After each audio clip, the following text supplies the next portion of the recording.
सुप्रभात बच्चों, मैं अभी आप लोगों को JCERT पाठ्यक्रम के अंतर्गत वर्ग सप्तम का संस्कृत विषय लेके आया हूँ, जिसका षष्ठ पाठ पढ़ाएंगे। तो देखिए षष्ठ पाठ में क्या है। षष्ठ पाठ में है धर्मवीर शिवी। ये धर्मवीर शिवी जो है ये आपके पाठ्य पुस्तक में ये कहानी है। देखिए इसी को आज हम लोग पढ़ाएंगे। हम जो है सो इसी पर चर्चा करेंगे। देखिए तो ये जो कहानी है ये बहुत पुराने ज़माने की है और एक शिक्षाप्रद कहानी है, और ये जो है धर्म और ईमानदारी का बात इसमें सिखाता है। तो इसको आज हम लोग देखें इसमें क्या कहता है। देखिए कहता है पूरा भारतवर्षे शिवी नाम नृप आसीत। इसका अर्थ होता है कि पहले भारतवर्ष में शिवी नाम का राजा था। तस्य शासनम आसेतु हिमाचलम आसीत। उसका शासन सेतु बंध से लेकर हिमालय तक था। सह परमा धार्मिक आसीत। कहता है वह बड़ा धर्मात्मा था। सह परम धार्मिक आसीत मतलब वह बड़ा धर्मात्मा था। एकदा देवलोके शिवे धर्म परीक्षायां चर्चा अभवत। एक बार देवलोक में शिवी के धर्म की परीक्षा लेने की चर्चा हुई। चर्चा हो जाती है कहाँ पर? देवलोक में। तो उसके बाद क्या होता है देखिए, महितलम गत्वा तस्य साधुता त्याग च परीक्षणीय अस्ति। अग्निदेव कपोत रूप इंद्रदेव शयन रूप अभवत। मतलब क्या होता है कि पृथ्वी पर जाकर इसकी सज्जनता और त्याग की परीक्षा ली जानी होती है। तो अग्निदेव ने कबूतर और इंद्रदेव ने बाज का रूप धारण कर लिया। उसके बाद क्या होता है देखिए, धारण तो कर लिया रूप। अथ कपोतः राज सिंहासन अस्थस्य शिवे चरणयो अपतत। मतलब कबूतर जो है वो वहाँ से आकर और राज सिंहासन पर शिवी जहाँ बैठे हैं उसके चरण पर गिर पड़ता है। कबूतर जो पहले ही पढ़े कि अग्नि देवता है, उस कबूतर का रूप लिया है, वो आके उड़ के आके राज सिंहासन जहाँ है शिवी का उसके उसी जगह उसके चरण पर यानी पैर पर गिर पड़ा। और क्या होता है आगे देखिए, जब गिर गया कबूतर तो क्या होता है, कपोतः अवदत त्राहिमा राजन। कहता है कबूतर जो है वो बोलता है कि हे राजन मेरी रक्षा करो, मेरी रक्षा करो। मैं व्याकुल हूँ, त्राहिमाम हूँ। उसके बाद क्या होता है आगे फिर क्या लिखता है, माँ रक्षतु अहम शरणात् अस्मि नृपम तम कपोतम सस्नेहम गृहीत्वा भयरहितं कृतवान् तदेव शयनः अपि नृपमुपगम्य प्रोवाच राजन अयं कपोतः मम भक्ष्य अयन परित्यज। इसका अर्थ यही हुआ कि यह बाज मुझे खाना चाहता है, मेरी रक्षा करो, मैं शरण में आया हूँ। राजा ने उस कबूतर को स्नेह के साथ पकड़कर भय रहित कर दिया। तभी बाज भी राजा के पास पहुंचकर बोला, राजन, यह कबूतर मेरा भोजन है, इसे छोड़ दें। कौन बोला? ये जो बाज था वो, मतलब एक तो कबूतर का देवता, कबूतर जो है सो देवता का रूप धारण कर लिया था, और एक जो है वो बाज का रूप धारण कर लिया था। तो बोला कि कबूतर तो मेरा भक्ष्य है, मतलब भोजन है, इसको छोड़ दीजिए। अब सीबी जो है क्या बोलता है, देखिए। सीबी बोलता है, भो सेन त्वम एनम मां मारयत जीव हिंसा न करनिया। इसका अर्थ होता है कि हे बाज, तुम इसे मत मारो, जीव हिंसा नहीं करनी चाहिए। ये राजा सीबी बता रहे हैं बाज को। तो बाज क्या बोलता है, देखिए। शयन मीन्स होता बाज। एव नास्ति अयम मम भोजनम त्वम तु धर्मवीरा असि अहम बुभुक्षित अस्मि माँ भोजनम कथम न ददासी कथम धर्म विरुद्धम आचरसी। तो ये कहता है शयनानी बाज कि ऐसा नहीं है, यह मेरा भोजन है, तुम तो धर्मवीर हो, मैं भूखा हूँ, मेरा भोजन क्यों नहीं दे रहे हो, धर्म के विरुद्ध यानी धर्म के विपरीत आचरण क्यों करते हो।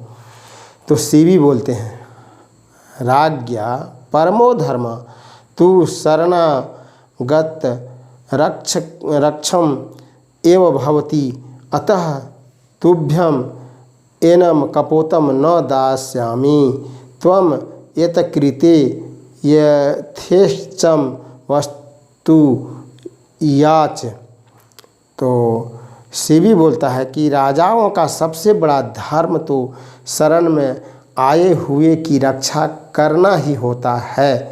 अतः इस कबूतर को तुम्हें नहीं दूंगा, तुम इसके बदले जो भी वस्तु चाहो मांग लो। तो बाज बोलता है, न राजनम अद्य तु अयमेव मत्कृते ईश्वरो प्राहार परंतु यदि त्वम इच्छसि तर्हि स्वदेहात् कपोतस्य समभारम मांसम मह्यम देही। देखिए बाज जो है कितना बड़ा शर्त रख देता है, कहता है नहीं राजन, आज तो यही मेरे लिए ईश्वर का दिया हुआ उपहार है, लेकिन यदि तुम्हारी इच्छा हो तो अपने शरीर से कबूतर के वजन भर मांस मुझे दे दो। जितना कबूतर का वजन है उतना अपना शरीर से मांस काट के दे दो, वही हम खाएंगे। कौन बता रहा है? ये बोल रहा है आपका शयन यानी बाज। बाज बोला, तब क्या होता है?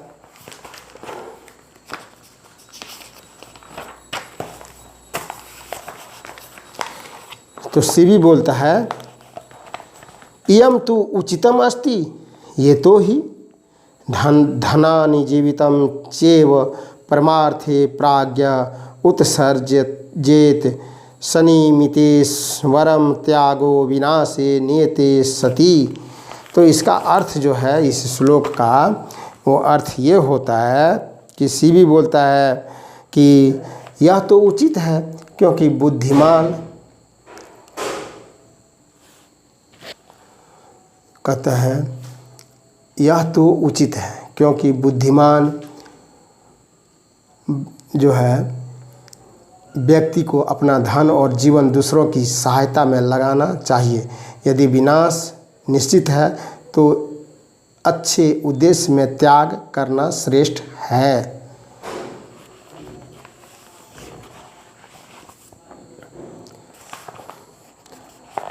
उसके बाद फिर देखिए क्या लिखा है आगे। नृपं सहर्षं शस्त्रम् अदाय स्वदेहात् किंचित मांसं तुल्यायाम् अस्थापत्यत परंतु कपोतस्य भारम अधिक आसीत् सः पुनरपि अधिकं मांसं तुलायां स्थापयत् तथापि कपोतस्य भारः अधिकः एव अभवत् एव वारं वारं स्वमांसप्रदानेन अपि कपोतस्य भारेण समान न अभवत्। अनन्तः शिवी स्वयमेव सशरीरं तुलायाम् उपविशत् अर्थात स्वयमेव शयनस्य भोजनरूपेण समर्पितवान्। तत् कपोतस्य भारः न्यूतो जातः। तदा आकाशे देवदुन्दुभिर्ध्वन्ति गुञ्जिता गणनात् च पुष्पवृष्टि अभवत्।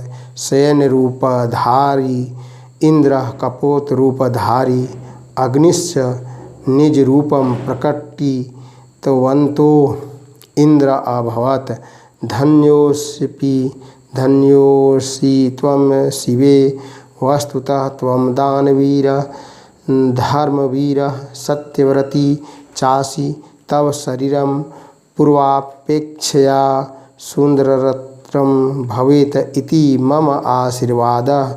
तव कृति अनंतकालं यावत् स्थायति। इसका अर्थ जो है क्या है देखिए, बहुत गंभीर बात है। राजा ने खुशी खुशी शस्त्र को लेकर अपने शरीर के कुछ मांस काट कर तराजू पर रख दिया, परंतु कबूतर का भार अधिक था। उसने फिर अधिक मांस तराजू पर रखा, फिर भी कबूतर का भार अधिक हो रहा था।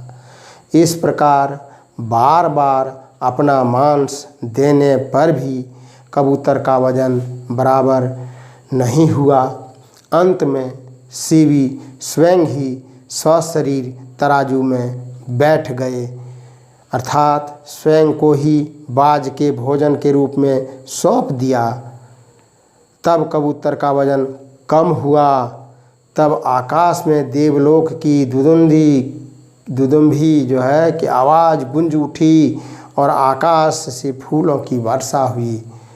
बाज का रूप धारण किए हुए इंद्र तथा कबूतर का रूप धारण किए हुए अग्निदेव अपने वास्तविक रूप में प्रकट हो गए। इंद्र ने कहा, शिवी तुम धन्य हो, सचमुच तुम दानवीर धर्मवीर तथा सत्यवादी हो। तुम्हारा शरीर पहले की अपेक्षा और अधिक सुंदर हो जाएगा। यह मेरा आशीर्वाद है। तुम्हारा यह यश अनंत काल तक बना रहेगा। तुम्हारा यह जो यश है, कृति है, वो अनंत काल तक बना रहेगा। लोग तुम्हें जानेंगे।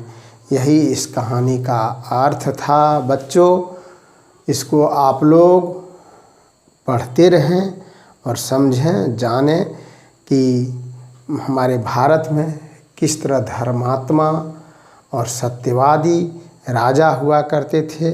और उनके शासन काल में देवलोक से आ गए थे देवता लोग कबूतर और बाज बनकर परीक्षा लेने के लिए, और ये खरे उतरे। फूल का वर्षा हुआ।